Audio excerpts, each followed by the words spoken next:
Alright guys, welcome back to the channel. Today we're going to be doing something a little bit different that I haven't recorded before, but I've done this many times and I've never really recorded it because I felt like I wasn't sure if there'd be interest in this, but I don't know. I feel like this could be helpful for some people. If you're into doing this or want to do this, or if you're here for just how to, swap a trans on these. I've done it a lot of times, but basically what I'm probably doing is I bought this truck for pretty low price, practically rust free. I'll give you guys a whole look at the truck. And problem is it has a cracked flex plate. I also think that'll be interesting for you guys to see. At least that's what the ad says. If anyone has Marketplace, half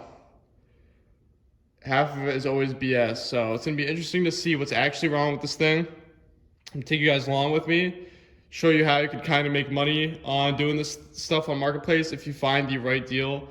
And if, just see how it pans out. I've done this a lot of times. I usually buy these trucks with blown trannies or something wrong, little thing wrong with the engine, not running. Get it to run, sell it, and you'll make some decent money there. You'd be surprised how much money you can make from doing this.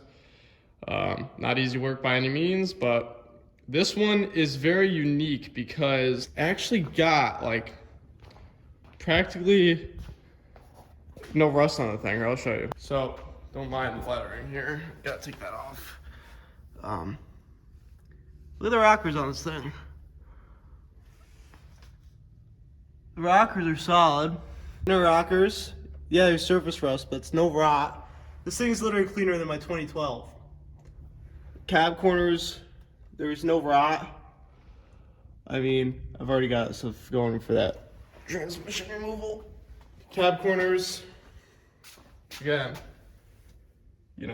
it's pretty amazing, honestly. No rot. Even the bed.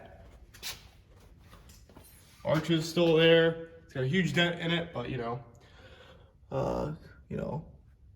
rails are still there. All a little surface rust, but I mean, if you guys are from New England, you know what I mean. That's nothing. These trucks, usually when I buy them for the price I did with this, they're completely rotted out. Completely rotted out, so. This thing might have a future ahead of it. Also, to see the interior of the truck, I don't think I showed this. It's pretty clean. Loaded lariat, sunroof. Back seats really aren't too bad. So, really not too bad of a truck. It's got its little hiccups, but we'll see how this thing goes, honestly. Should be interesting. Right now, I'm starting to remove the trans so I could get this new flex plate on to see what other damage occurred because of this whole thing. I'm gonna assess that once I remove the trans, but just to show you what I've got going here to get this out. Rear drive shaft disconnected from the transfer case. Front drive shaft disconnected. Just took the cooler lines off. You see it hanging there on the other side there. Next, I'm probably gonna take the wire harness off of the trans, and then the cross member and the trans bolts that mount to the engine and the shifter cable. Yeah, it's a few little things, but if you see, I'll show you what I mean. I don't want to be non-descriptive. You gotta pop this off of there. This has to pop off that bracket there on that cable. Wiring harness is pretty self-explanatory. Anything with a wire that's connected to the trans needs to be disconnected. Yeah, you got your trans bolts. This one, we're gonna see. I'm gonna attempt to pull it without taking the torque converter nuts off. I think the flex plate is so broken, I could just pull it out with the flex plate. It should be interesting, so stay tuned for that. I'm gonna get to doing this and keep you guys updated. All right, guys, so I got the transmission out here. Wasn't too bad, besides everything that's not normal about this transmission, trying to figure that out. So I took the drive shafts out like I showed you, disconnected the whole wiring harness, plug there, here, here, I think that's it. Oh yeah, the 4-wheel drive here. So I did that. Then I got all the transmission bell housing bolts out, and that's when I proceeded to attempt to drop it. So I took the cross member out at that point. And that's when I came across what the main issue of this truck is, which would be this here. Pretty much the worst thing I've ever seen for a flex plate. So pretty much how I found it was this was still attached to the crank, just like this, with all 10 bolts fine. However, this was there were actually some, I don't know where they went. It's probably just a bunch of pieces of metal around, but there were actually some torque converter nuts still attached to some pieces of metal that were still on this. They're not on it anymore. I don't really see, but yeah, there was 4 nuts still on this. The other ones were sheared off of the torque converter.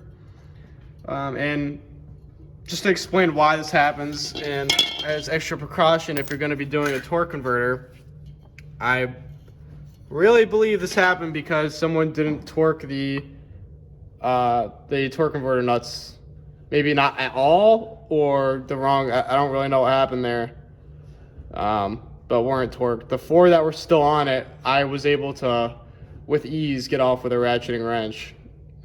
So none of them were really tight, and I'll show you torque converter.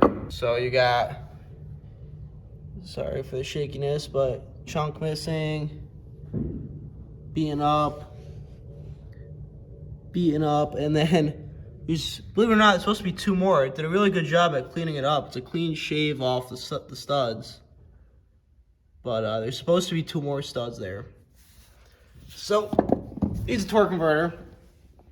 It's too bad because this looks like a pretty fresh torque converter. The trans is apparently remanufactured. Well, it is. I'm not sure when it was, but there is a remanufactured tag on the transmission. Yeah, that was definitely interesting. Some pretty bad carnage. Tighten your torque converter nuts, that's for sure, because this is pretty terrible. But anyways, I did get I have about to order a new torque converter for it, so that'll be probably, I'm thinking, in the next video. I'm not sure if I'm gonna make this all into one video or 2 videos. But I've got the new Flexplate on. That wasn't too bad, but I'll show you that underneath the truck. I actually just started the truck for the first time also. I'll show you guys that probably at the end of the video. Looks pretty clean. Cleans up. So, take you over here. It does leak a little oil. I'm aware of that. Just a tad. So, got the new flex plate on. This is from Napa. It's from Napa. 10 bolt. You're gonna need 10 new flex plate bolts too. At least International tells you need to have new bolts every time you torque this flex plate. So got 10 new bolts forward, torque to 70 foot-pounds. It's 69, but just say 70 in a circular pattern. So I went 35 first and then 70. So that's on there, and I was finally able to start it for the first time. I've never even heard the thing run, so that was pretty cool to see. So yeah, now I'll probably show you guys a clip of it running. It actually sounds good. The truck sounds pretty good. I'm not gonna lie. I'm also gonna show you guys a little trick on how to get these started without a transmission in it. That's pretty interesting. I guess most people with the 6.0 know, but you might not know. So I'll show you that. Stay tuned. So I'll show you guys how to start this now without a trans in it. So if you notice, if you do try to start it without a trans in them, basically what will happen is you'll get in it and it's not gonna, you'll turn the key and nothing's gonna happen because it's got like a neutral safety and all the sensors on the trans. It's not gonna allow that to happen. So what you'll do is turn the key in the on position, and you're going to want to walk over to the passenger side and take this wire here. You want to unplug this wire, which is plugged into this. You'll see it's just a 1 wire You take this, you put it onto this little stud on the battery post. So I'm gonna turn the ignition on, and then I'm gonna put this on that positive battery post there. And theoretically, the truck should start without the transmission in. Bypasses the whole neutral safety or whatever. So go ahead and turn the ignition on.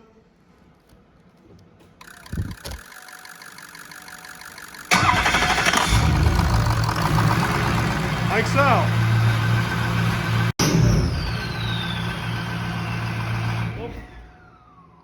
So yeah, that's what it should do. Now that comes really handy, and not only doing the, like, you know, there shouldn't be a lot of reasons why you're starting it without the transmission in, so I guess that doesn't really apply for a lot of people. But when it comes to 6.0 things, if your truck's ever hydro-locked, you may know pretty much the process is you have to take all the glow plugs out to get all the fuel out of the cylinders. And what you'll do is take all the glow plugs out, and instead of, well, first, you know, you're going to want to start by hand to get it at least a little bit free, so you're not going to destroy your starter or other bad things, bend a rod. But after you got it a little bit unseized, you go ahead and do that, and it's going to turn the engine over close to 200 RPM and spit that fuel out a lot quicker than doing anything else. So yeah, just a little tip for you 6.0 guys.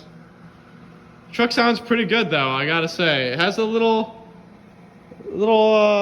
hiccup to it, but that could be an endless amount of things. I'm not too worried about it now. Honestly, I wasn't sure if the thing would even start, so.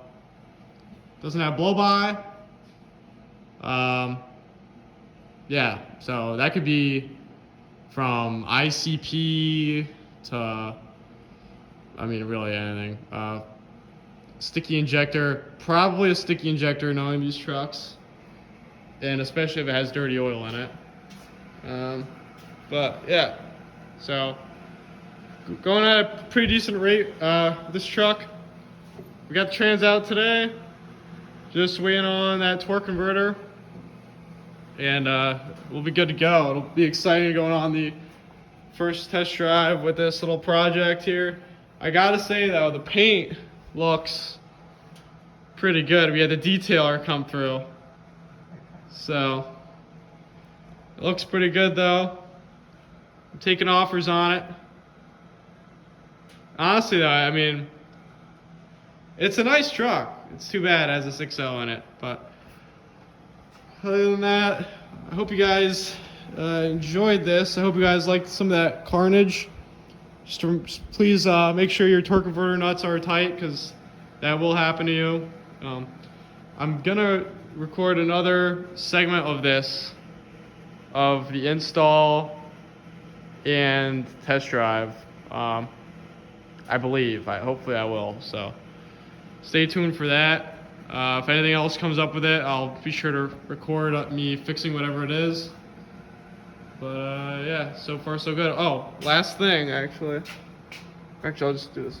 So yeah, thanks for watching, and please subscribe to the channel and like the video.